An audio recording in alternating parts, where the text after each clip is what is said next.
আমরা এরকম একটা সরকার চাই, যে সরকার থাকুক না কেন প্রত্যেকটা মানুষ সুবিচার পাক।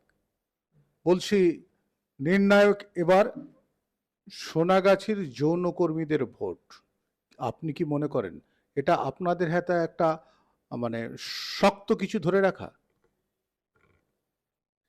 দেখুন, আমাদের যৌনকর্মীদের, পুরো টোটাল যৌনকর্মীদের যে ভোট দেওয়ার অধিকার, নাগরিক যে অধিকার, আমরা ভোট তো কাউকে না কাউকে দিতে হবে। কিন্তু এটা আমরা আশা রাখবো, যেই বা যে সরকার যারাই আসুক না কেন আমাদের ব্যাপারগুলো একটু দেখুক। যারা আমরা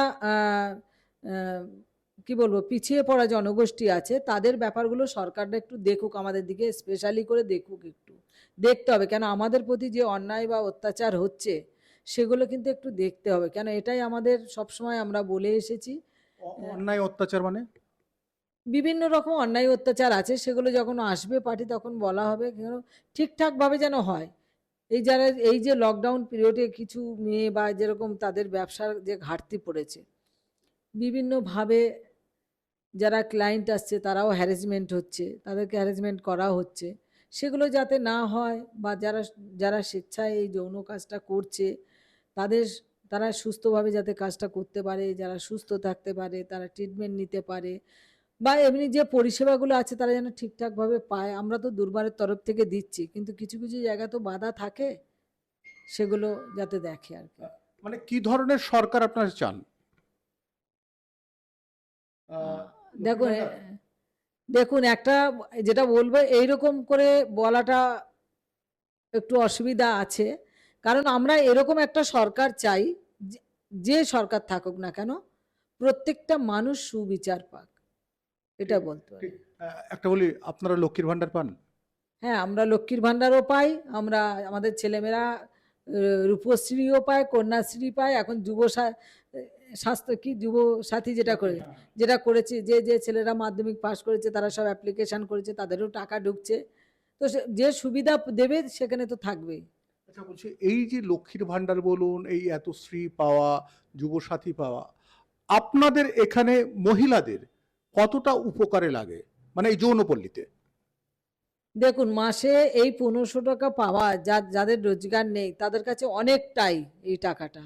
আর রোজগার থাকলেও আমার সরকার এতটা একসঙ্গে মানে মাসে মাসে একটা টাকা দিচ্ছে, এটা মহিলাদের জন্য অনেকটাই উপকার। মানে আমি নিজেও পাই, আমিও আশা করি যে 1500 টাকা পেলে আমি একটা কিছু কিনবো। মানে প্রত্যেকের এরকম একটা আশা থাকে যে যারা যারা শিডিউল কাস্ট আছে তারা একটু 1700 টাকা পায়, যারা এমনি আমরা আছি 1500 টাকা পাই। মানে এটা অনেকটা সাপোর্ট বলছেন? হ্যাঁ, এটা তো একটা সাপোর্ট। কি চান আরো বাড়ুক? বাড়ালে তো ভালো হয়, দিদি করুক 5000 টাকা।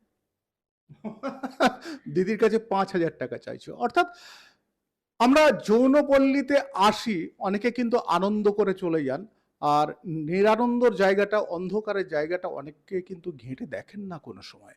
আমার পাশে যিনি বসে আছেন না, আমি আপনাদেরকে বলছি, বিশাখা লস্কর আজকে এখানের কর্তা, অর্থাৎ দুর্বারের কর্তা, সারা পশ্চিমবাংলায় যে দুর্বারের সংগঠন চলছে তার কর্তা। কিন্তু বিশাখা লস্কর তিনি কত বাই কত রুমে থাকেন? রে সম্ভবত 2.5 ফুট, আর এদিকে লম্বা 5 ফুট, এরকম কিছু হবে। আরেকবার বলুন। চওড়ায় 2.5 আর লম্বায় 5 থেকে 5.5 ফুট লম্বা, এরকম কিছু। অনেকেই ভাবেন যে এনারা হয়তো প্রচুর টাকা রোজগার করছেন, এদের খুব সুখের একটা জায়গা, বাড়ির ভেতরে, ঘরের ভেতরে গেলে বলে আলিশান রয়েছে, বড় চেয়ার রয়েছে, এরা আরাম খেতারা রয়েছে। আমি না এনাকে দেখে অনেকটাই ভাবি যে একটা মানুষ এতটা ক্ষমতা পাওয়ার পর, এত কিছু করার পর, একটা 2.5 বাই 5 ফুট ঘরে সেখানে থাকেন, যেখানে কাউকে চা খেতে ডাকতে পারেন নাইনি। তবে এত কিছু শোনালাম, ভালো থাকবেন সবাই। আমি শঙ্কু রয়েছে আপনাদের সঙ্গে, ইন্ডিয়া নিউজ 24 দেখতে থাকুন।